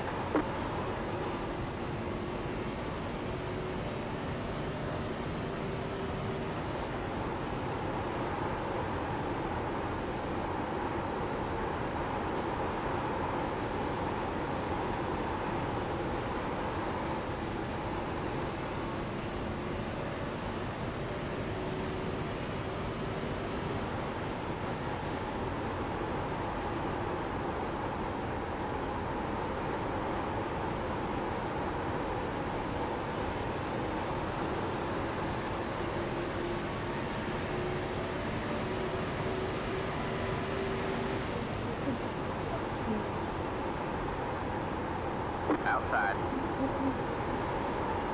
Stay low. Still there? Hold your line. All clear, all clear. Welcome back, ladies and gentlemen, to the WSSR Cup Series presented by Elwood Design. Season 12, Chase Race 6 of 6 tonight. It's the finale from Homestead Miami Speedway. Who will be crowned the 8th champion of the WSSR Series? Will it be Jake Nichols, who leads the race, Ryan Kelly in second, or third place runner of Jarrett Talmadge? All three you can see on the bottom of the screen. Those are live points, not accounting for if one of them wins. They also will be given 2 extra bonus points for winning the race. If none of them win, then that bonus point will be given to a different driver. But currently, the field has been going through a green flag cycle. Let's bring up our race report to get a sense of how the racing has been so far. 0 cautions, but we've seen a couple of lead changes with the 2 pit site sequences we've had so far. We have been clean and green for 106 laps, which has been the trend of the season. If we're not in a short track, we're staying clean and green. We're at these mile and a halves or bigger courses. It is all about pit strategy. When do you come into pit road? How do you save your tires? And how are you the fastest at the long run? And currently, that's Jake Nichols leading the charge. But that is not where he needs to be there, but he needs some of his competition falling backwards. Look here at our weather conditions. 82 degrees air temperature. Fahrenheit 91 is the track temp. We've just been cooling off. We were at 110 during the practice session. Now down to 91 coming to the end of this race as the sun is starting to set, and it's starting to set for the end of the WSSR season, and also for the league, as they will be shutting their doors after this season is over. Going to be on a hiatus mode. Who knows if we come back, or this could be the final race of the league. But with me up at the booth, my name is Sam Dyer. I also have Richard Wolfsburg with me and Robert Moyer Jr. running production in the background. But Richard, here's our top 5 currently. It's a lot of lucky ducks. They're in our top 5, but we also have Ryan Kelly from going to be from the Cody Glencock's music racing team and Category 5 racer Vince Thora up there with the lucky duck drivers of Jake Nichols, Jarrett Talmadge, and John Forbes. But this certainly has been an interesting one for 108 laps so far. Yeah, it's been a pretty interesting race. I mean, the top 3 is, again, the top 3 in the points as well. The cream has rise to the crop for sure when it's coming down to the final race of the season. The downside for the drivers like Jake Nichols, even Jarrett Talmadge, I think, they need Ryan Kelly to fall back. They need some of the competition to catch up to them and get around that number 3 machine as well. Jarrett Talmadge right now, he's got a teammate just behind him, so he's trying to bring him up with it to bring some more competition. This number 3 down, but right now we got Gavin Rogers. He's trying to have a final race, blowout for himself, trying to get around the number 8 of Brian McCann back here for the 6th position. But Gavin Rogers, again, he's got a win on the season back at Auto Club. He's had, a very slow start to the season. It seems he's picked it up a little bit since the car swap, but he just was not able to find his footing here in Season 12. No, it just really wasn't there with the Gen 4 and the Legacy ARCA Gen 4 machines that were running this season. A complete difference from what he won his championship last season with, as they were running the next Gen 7 Cup car. And getting to test their skills, prove who is the best of them all. And Gavin really has been trying to find his own footing. The driver behind him that he just passed, Brian McCann, was the first driver that we thought was going to be the competitor to challenge Jake Nichols. Brian McCann was the first driver, it felt like, in almost 5 races to actually pass Jake Nichols in an actual green flag on track, not a pit strategy call pass, which was impressive to see. We thought maybe the 8 was going to be the true contender. Not going to be the case, but here tonight, just trying to finish things out with the top 10 for a driver who one moment was a threat, but here tonight, just the survivor of the evening. Yeah, Brian McCann, like you were saying, did show a lot of speed about mid of the season. First driver to pass Jake Nichols, like you said, and we were hoping to see him do better. He still didn't do bad. It's still on say, you know, he did really well, but just kind of falling back a little bit here now, just kind of lost his footing where he needed to be. As we jump back here to Brian P. Johnson making the pass on Cedric Hunter in that Hello Kitty machine, but he's not letting him take it easy. He's trying to make another pass on him as he dives down to the inside, as they are door to door. It's the closest we've seen a lot of these cars when they're side by side, as these two come off the turn side by side at the drag race down the backstretch. It's so nice when you've got a driver you can trust. These two drivers, Brian P. Johnson, Cedric Hunter, teammates of Category 5 Esports, teammates in a lot of different leagues as well, and friends for a long time. You really know each other's tendencies, and you're hoping to survive the evening as they're putting on a show right now. Brian P. Johnson on the outside, the red and white Dodge, trying his best to continue moving forward. One of our biggest movers so far here tonight, up 6 positions. Other biggest mover is Christopher Norris, right behind him in 12th, up 7 spots from where he qualified. But Brian B. Johnson, with this pass on Hunter, would put him inside as the biggest mover currently as he completes the pass. But that Hello Kitty machine ain't giving up on the end. Trap with the pressure, and it's all about the exit right here, if Johnson will hold position or not. Yeah, that's the greatest view right there. You can see Cedric Hunter tried to have a little bit of a strong entrance. It's a little heavier about midway through the turn, and that's where you see Brian P. Johnson able to carry the speed and get back into the gas a lot sooner. And that's what allowed him to get the momentum and stay. I'm technically faster than the leader. So great pass by him, as you see great view of Cedric Hunter trying to counter. About a full track back. As straight as possible. And that's the biggest thing with these ARCA Gen 4 Legacy cars, is they've got a lot of torque and a lot of power. In order to get this car to turn the right way, you've got to turn a lot of counter steer. You're turning right to basically go left to keep that car going straight. That's a great view to see what these drivers have to deal with. It's such a thin line of keeping your speed, but just throwing your race away. Counter steering is all about the feel. Who can feel out the vehicles to have the best run off the exit of the corner, and also has the trust in their own abilities to keep their foot in the throttle while counter steering. A good shot at that, and honestly, racing like the pros. And if you'd like to feel like you're racing like one of the pros, well, go check out GTR Simulators. GTR Simulators is where you can find yourself with stationary racing rigs, as well as compacts, fold up and store away racing. Put your racing wheel, your pedals, and get out there in the sim world racing. Head on over to GTRsimulators.com. Remember to use the promo code WSSR for 10% off for $100 or more used at GTRsimulators.com. Don't miss out on your chance to upgrade your rig and race like the pros. And that's going to be all of our sponsors for the Season 12. Thank you again to Elwood Designs for being the title sponsor for Season 12. To Lucky Duck Motorsport, fantastic drivers to race out there on track, as well as being our grid sponsor. I want to say thank you to our white flag sponsor, Signature Prince. I also want to say thank you for a long time. Thinking about doing something different, just running a tank out this time. Trophy Smack, and everyone else who's partnered up with the WSSR throughout the years. Big ones that come to mind: Roasted Gems Coffee, as well as VRS for joining up for the last couple of seasons. It's been great to see sponsors that have tagged along for maybe for one season. Some have been along for multiple seasons. And to be where we are today, it's been an honor again to give you the calls, all the races on Freaky Fast. But doesn't Jared have fresher tires now, and Ryan's still outrunning him? As the field continues to race on, we're getting ready for our final pit stop. Some have already made their final stop. Nick Crawford, Ollie Fonseca, they're supposed to take this run to the very end. Our top 13 still need to make their final stop of the day, and Zach Hall officially out of this race. He's been done for quite a while. The 32 is done for this season, and I know he's happy to call it. Those rear tires are done. The quickest in this car, But excited to dig into all the teams that rest, enjoy not being an admin, because that is a stressful position to be in running these leagues. Yeah, that's going to be a great break for Zach Hall, and it is very stressful being an admin, running a league, trying to get sponsorships lined up, getting the schedule squared away, and taking care of penalties. That's probably one of the hardest things I think admins have is handing out penalties.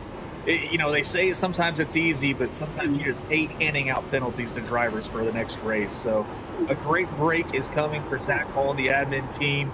We hope to see them back and hopefully bring back the WSSR, but if they don't, I mean, it's all good and fine. They're sure they'll find their time to race again. But beautiful shots from the Sun Miami for this finale here at the WSSR Cup Series. It's been a great time to watch these drivers. The sun is setting in the boat for the WSSR Cup Series about to set. Hell, I'm going to wreck if I stay out any longer. Jake Nichols leading the charge. You can see here a little bit of action.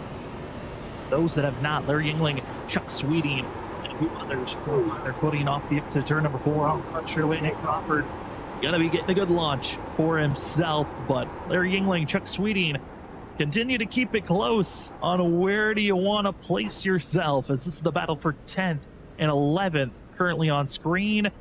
But a little bit of a change. Exiting pit road and now into his box. It's our top 3. Jake Nichols will wait the longest before he enters pit road. The first of our top 3 to pit was Jared Talmadge. A lot later is this 3 machine. A little bit of a slide on his tires. That might hurt himself off the exit. Leaving pit road, but now we wait for Jake Nichols. When does he make his stop? And it's now a lap after the 3. All right, that's it. Roy's locking up heavy. We'll have to see if that's a black flag. I was looked really hot into the pit road, but no black flag from Jake Nichols. Definitely thought he might have been speeding there, in my opinion, but iRacing, no black flag for him, making another wild pit entrance. This is the last pit stop for these drivers tonight as our top 3 in the championship. Their service will be done when the 73 gets back out on track. I'm telling you, this guy just wants to make a show of pit entry. That's why every time we talk to him at the end of these races, I bring up pit road. He always wants to put on a show, and it's a thriller when he enters in. Vincent Soren making a call. He's going to be heading into pit road. Same going to be for John Forbes. He'll follow in suit. Raleigh Fonseca, he's already made his stop. He'll go around another slide, but save for John Forbes as he enters pit road a little bit hot. But both the 7 and the 15, they're good. No black flags for either one of them. This has been probably the scariest pit entry we've seen these drivers have for a couple of weeks. And they are making it work with no black flags being given for these drivers. Yeah, honestly, we could probably just make a highlight reel on pit entry for these drivers. There's been a lot of wild entries.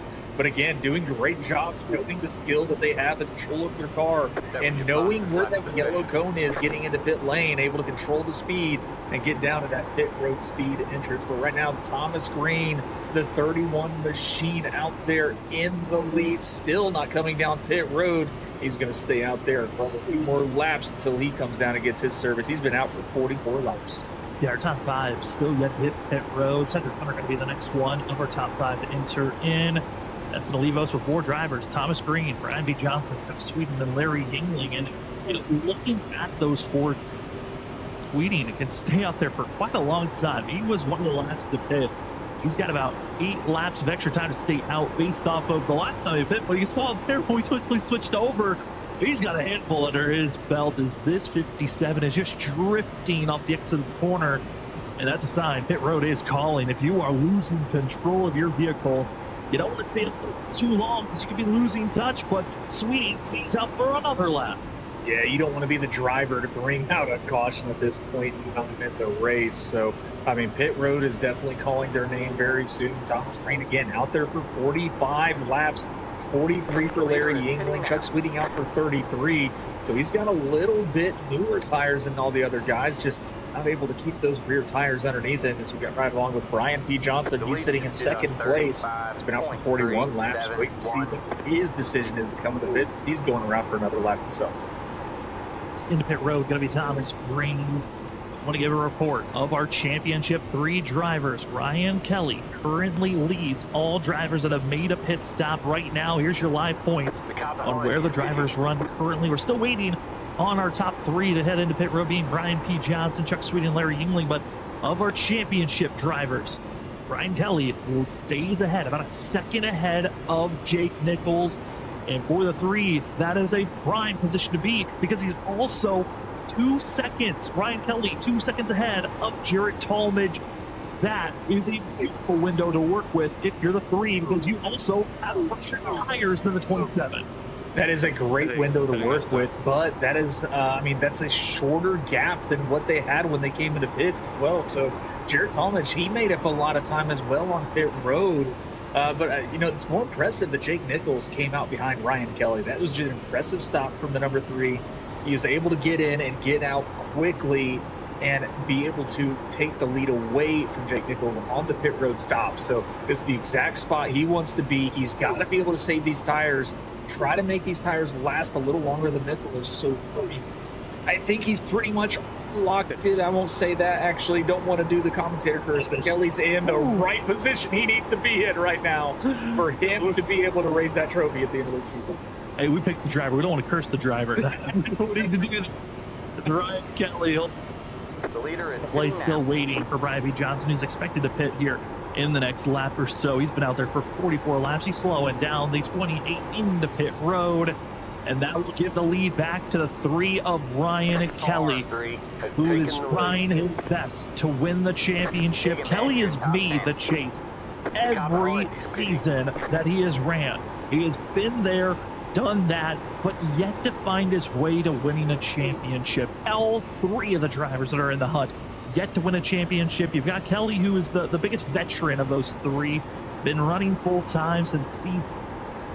And this legacy gen for ARCA machine was when we started to see Kelly step it up, be a threat, be a driver to watch out for. When we moved over to the Gen 7 machine, that's kind of when things tapered off. There was still speed at some tracks, but it was more specialty tracks where we saw this 3 step up. But when we return back to this legacy Gen 4 in the middle of this season, Ryan Kelly emerged as that driver to watch out for. When the chase happened, this 3 erupted into a legacy driver that just was in a dominating form like days of old of the WSSR, where it was just one driver winning almost every race, or at least contention for every race. And honestly, this has been the biggest shock of the chase. Ryan Kelly step up, and Jake Nichols still looking for his first win in the chase. Yeah, Jake Nichols has not won in the chase, which is something we did not have on our bingo card at all. And like you were saying about Ryan Kelly, it was very specialty tracks where his speed was showing in next gen, and it's typically your tire saving tracks like Dover, tracks that you had to take care of the tires. Well, ever since the legacy Gen 4 car, you've had to take care of your tires. His car can really eat away on that tire wear heavily, and he's been able to manage it extremely well, better than a lot of the other drivers, and especially in the chase. And he's just showing how he actually has. But Jake Nichols now putting the pressure on right on the back bumper of that number 3. And I talked to all 3 of the championship contenders on how they felt confidence-wise, what do they need to do here tonight. And for the 73 of Jake Nichols, it was put the pressure on my other competitors. I feel relaxed. I'm going to try to keep my head down, perform the best that I can, but I need to put the pressure on them.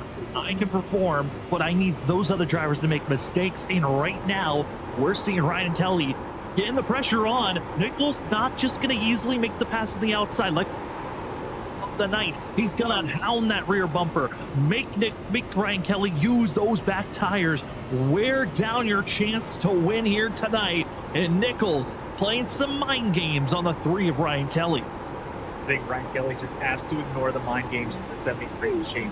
Honestly, if he wants to cut down on the mind games, just let him by. Don't worry about looking at your mirror. Just let him by you and just follow in his tire tracks, because you do not need to win this race to beat Jake Nichols in the championship. As long as you can stay right behind him in that second spot, Jake Nichols winning this race should not guarantee him the championship. So I think the best strategy for Ryan Kelly, I mean, he's doing everything he can to stay in front. Everybody wants to win this race, and I get it. But when a championship's on the line, play the smart game. Just go ahead and let him by and just follow him around. And what's also helping Ryan Kelly, with Jake Nichols not passing him, that's another couple of laps being put underneath this 3 machine. I mean, it's still wide open to grab the most laps led if you're Ryan Kelly. If you lead all these laps to the very end, this is a chance to grab another bonus point if you're the 3. While if you're Jared Talmadge back in 3rd, you're losing ground. He's been forced to run the high side all the way up to the wall, and he is losing time. Those older tires are just no. Talmadge is watching his competition drive away and watching his championship fade away as well. Yeah, Jared Talmadge, this is heartbreaking to see for the 27. We have seen him gain so much speed and time throughout the second half of the season, able to catch up and just make this championship exciting, and it's just slowly fading away with a 3.3 second difference between him and the second place of Jake Nichols. He just hates to see that. Lights click on, the sun is dropping, and it is time for the racing action to slowly come to a conclusion. We're almost coming up to 20 laps to go. 20 laps to see who will be crowned a champion. Who will step up? And Jared Talmadge is throwing it away into the outside wall, just scrubbing time, losing ground. And now we'll have another lap car trying to get by the 27 and Talmadge. This is heartbreaking to watch, but he's got to hope that he doesn't bring out a caution here at the end. But a caution does come out. This could breathe new life for the 27 who grabbed the pole. He's the fastest on the short run. Oh man, what a caution to throw away. A caution is what's hurt Nichols all throughout this chase. Could a caution be what hurts Ryan Kelly here as more lap cars are piling up behind our leaders? They don't want to make the pass this late on in the run, but they know might as well get by, so we're not the one who causes issue. Yeah, that's the thing. I think if a caution does come out, Ryan Kelly has got to change his mindset of racing. We usually see him lay back and let cars pass him on the shorter run, and he's able to gain the positions back on the later run.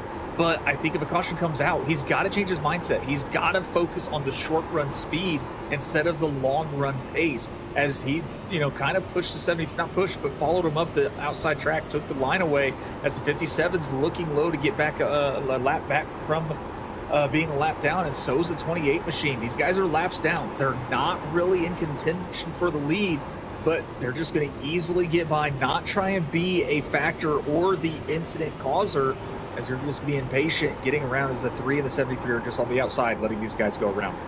Running the outside, trying to stay away from that outside wall, as Nichols at the apex was quite close. Kelly, though, a very clean just way that he stayed close to that outside wall. Was looking at the scoreboard. Too much time.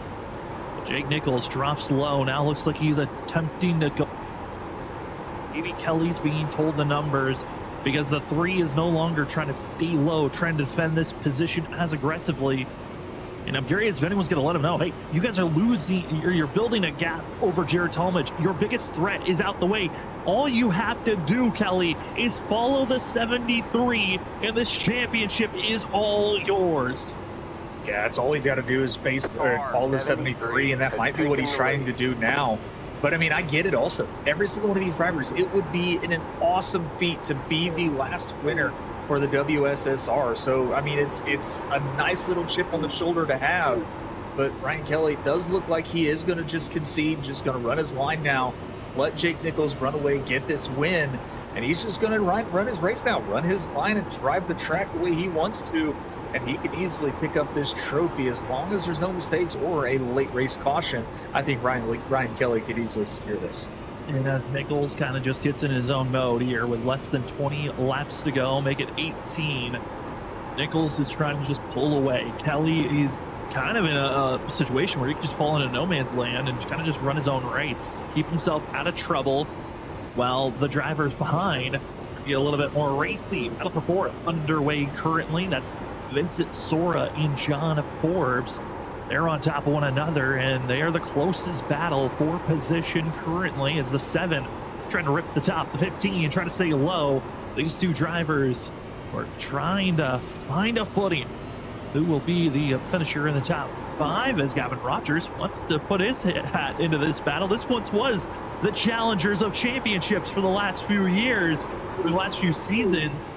And now it's John Forbes, Vincent Sora. I mean, these two have had a historic challenge and battles between one another in multiple different leagues. It's usually John Forbes that takes the advantage when it comes to the championships between these two, but Vincent Sora So once they get the last lap here in the WSSR, he was the one. 1-1 into the wall. 7, but you can see these haymakers are going back and forth. And They're good now, though.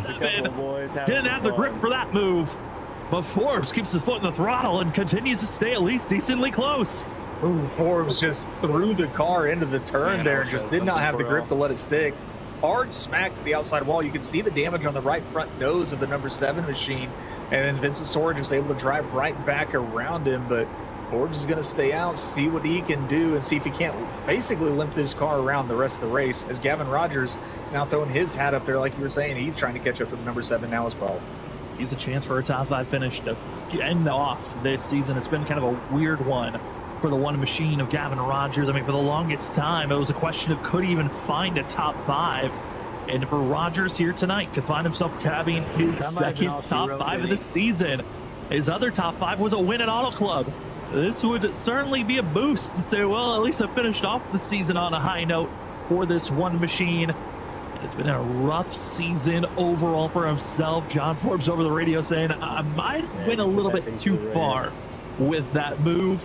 I would say so. The way that he smashed the wall, that was a little bit too much of a haymaker that he went for. 14 laps to go in this season and for the league of the WSSR Cup Series. Ryan Kelly, his competition ahead of him is starting to pull away. It's over a second now. The competition behind him is losing ground even quicker. It's over 5 now, almost 6 seconds to Jarrett Talmadge that just doesn't have the grip anymore for the 27. And he'll come away and just think of the what ifs as he will move from second in points back 15 laps to go for Jake Nichols. Jake Nichols, this is a heartbreak race for himself, is just not able to get the time down. 3/10 slower than that of Ryan Kelly, who he really needs to get by to have a chance, but he also needs to get around Jake Nichols as well. But Nichols is just on rails tonight. I mean, he's back to his speed. He's back to his form that we have seen him all season until the cars swap. It's good to see. But this is a what-if situation for himself if he could have had a stronger start to this chase. Yeah, I mean, similar to a lot of drivers that missed out on a championship here in the WSSR where the gap was too big. Needed some help, needed some misfortune, and 12 laps to go. The question is, will a late caution come out? I'm looking at the drivers that are still out there on track. A lot of them are known for making sure that they don't make mistakes. And so we're not expecting a late caution. Last time we really had any cautions were the short tracks. This weekend of Wilkesboro, New Hampshire, these mountains. Also the 2-mile courses. We have not seen cautions be thrown. It's down to mistakes at this point in time, but the field, they are seeing the sun setting. And Jake Nichols, you look at the statistics, this guy was number 1 or tied with number 1 in almost every stat possible. Entered into the chase, he had the most pole, he had the most wins, he had the most top 5s, and the most top 10s. But coming into tonight, 17 starts, 7 poles, 6 wins. I make it 7 here tonight based on where he's running. 14 top 5s, and of his 17 starts, every single one of them was in the top 10. We knew just based off of the name of Jake Nichols, he's been in the Coke Series, was formerly known as the Peak Antifreeze Series, being a pro driver in iRacing. This guy has won in every league that he's raced in. He's done exactly what we expected, but I think falling short for this championship was the most shocking thing of this season if it finishes out where the drivers are at right now. Yeah, definitely a shocker for the season as well with that kind of pedigree to your name. I mean, a Coke Pro driver, antifreeze, Peak Antifreeze Coke Pro driver here on iRacing. I mean, that's a huge portfolio to have on yourself. But I mean, he still had a very, very dominant season.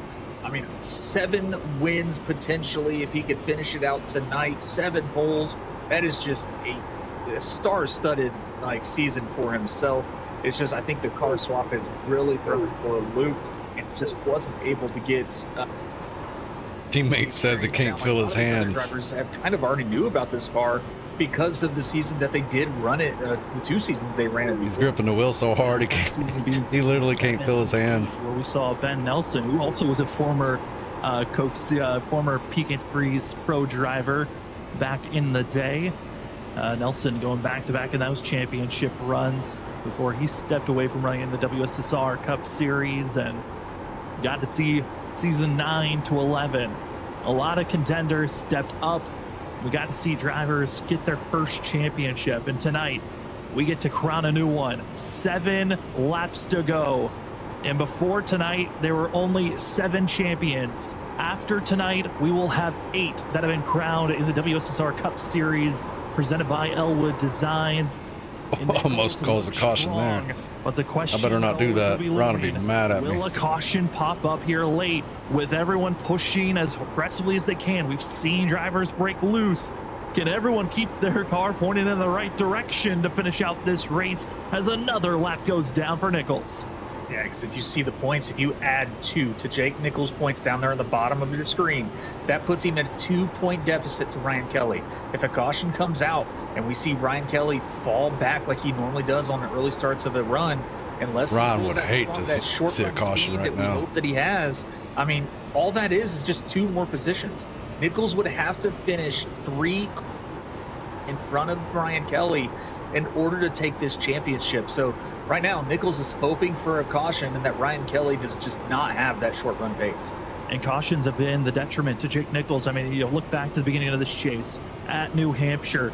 Jake Nichols was leading that race by over 10 seconds, but a late tire call put him back around 6th position, and he never was able to recover. In that win, went to Ryan Kelly. 2nd place went to Jared Talmadge, and it just turned into a snowball factor where this 73 was never able to get that win that probably would have solidified him as the championship driver that everyone had to run down and chase for tonight. Not the case. The what ifs will mount with Canal coming up to these laps ticking away. 4 more laps to go for the 3 machine of Ryan Kelly. 4 more to go. That's what you wanted to hear, but you want to see that white flag, because once the white flag falls, there will be no caution and the race will be official. So Ryan Kelly, this is going to be the longest 3 laps of his life, just waiting and hoping that no caution comes out and he can just maintain his position. That trophy is within his grasp with only 3 laps. The line now, 3 laps to go in season 12 of the WSSR. 3 laps to go for the 3 machine Ryan Kelly that wants to be crowned a champion. These playoffs, he has found himself with 2 wins. Now going to be with just 1 pole. 5 top 5s over 5 top 10s over these 5 races entering tonight. The 3 machine has averaged a 1.8 finishing position in the chase, and he's running in 2nd. Jake Nichols looks at the flag stand. He's going to get 2 obstacle sticks. It is 2 laps to go for the 73 to get a 7th win of the season, but it won't be enough for a championship as he exits out of 2. Exiting out of 2 down the backstretch. It is just 2 laps to go in this race. He is hoping to see that yellow light first. Better not cause a caution. I don't know if that's going to happen as he rounds turn 3 and 4 on the outside. Ryan Kelly still holding strong there in 2nd place as Jake Nichols comes around and gets ready to take the white flag as it's flying from the flag stand. 1 lap to go. It's your Sim Precision Prince white flag for Jake Nichols and for Ryan Kelly. You look at the history books of the WSSR season 1. It went Larry Yingling was the first driver to go back-to-back in season 2 and 3. Season 4, we came back after a 1.5-year hiatus. Vincent Sora went back-to-back, winning season 4 and 5. Yingling made his great return to be the season 6 champion. Ben Nelson won season 7 and 8 back-to-back. Then it was Zach Hull, John Forbes, Gavin Rogers. Tonight, Jake Nichols takes the win, but marked the 8th champion of the WSSR Cup Series. It's the 3 of Ryan Kelly. Get him, Ryan. Kelly did exactly what he needed to do tonight, kept a consistent run, and just followed Jake Nichols to his win. The number 3 machine able to score enough points, and he will hoist the championship trophy for season 12. Ryan Kelly. Well, I don't believe we need that motor. Since season 7, he watched the dominance saw the opportunities fade away of other championship chances where he's been the favorite. But season 12, when the doors are being shut on a league, the 3 stepped up in the chase and found his way, finishing in the top 2 out of the 6 races that ran. 5 of them he was in the top 2 finishing positions, and his worst finish of the chase was 3rd. This 3 proved that consistency was the factor to win the championship, and he was consistent all the way through. Enjoy this one, Ryan Kelly. Well, you are a nothing to World look at on Series the of replay, Sim I don't Racing guess. champion, and you are joining the ranks of some of the best and some of the greatest. And the 3 gets to burn it down as he gets to have his fun. I mean, Richard, what a season it's been. Jake Nichols, obviously, every statistic he won, but he made the mistakes that gave an opportunity for this 3, and he conquers. Yeah, phenomenal chase for the number 3. And again, Jake Nichols, he had the pace, he had the speed, he had the stats. Just unfortunate mistakes, unfortunate events, and just unable to take up enough points. The number 3 interview Ryan, you say Cody Glenn Cox music. classic chase performance from Ryan Kelly on that Cody Glenn Cox machine. I also want to give kudos to Jared Talmadge. We'll talk to our top 3, who were the top 3 in points. That's going to be Jake Nichols, Ryan Kelly, and Jared Talmadge. But Talmadge, his stats this season were just as crazy as Jake Nichols. Didn't have the wins. He got his first one last week at Norfolk. Don't exit your car. That 27 was tied with the top 5 finishes with Jake Nichols at 15 this season. You won it by 2 points over Jake. Second with 17 top 5s to Jake Nichols' 18 top 10s this season. Crazy stats all around by our top 3. But for us in the booth, we will step away. Your winner is Jake Nichols for the race, but your Again, appreciate everybody for coming out the entire season and for all the seasons you guys have showed up. Man, it's a team championship. you guys are fantastic. I've loved racing with you guys for all these seasons. You guys are really cool guys, and I look forward to racing all of you hopefully in the future again. I had their interview. Yeah. All right. Back. Thank you for the memories, guys.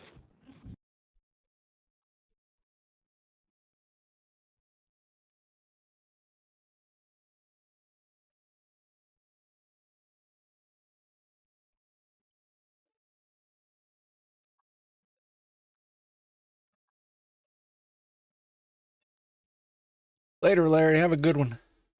See you, Brian. It's fun racing with you. Hope I find a league with you again. Yeah, man.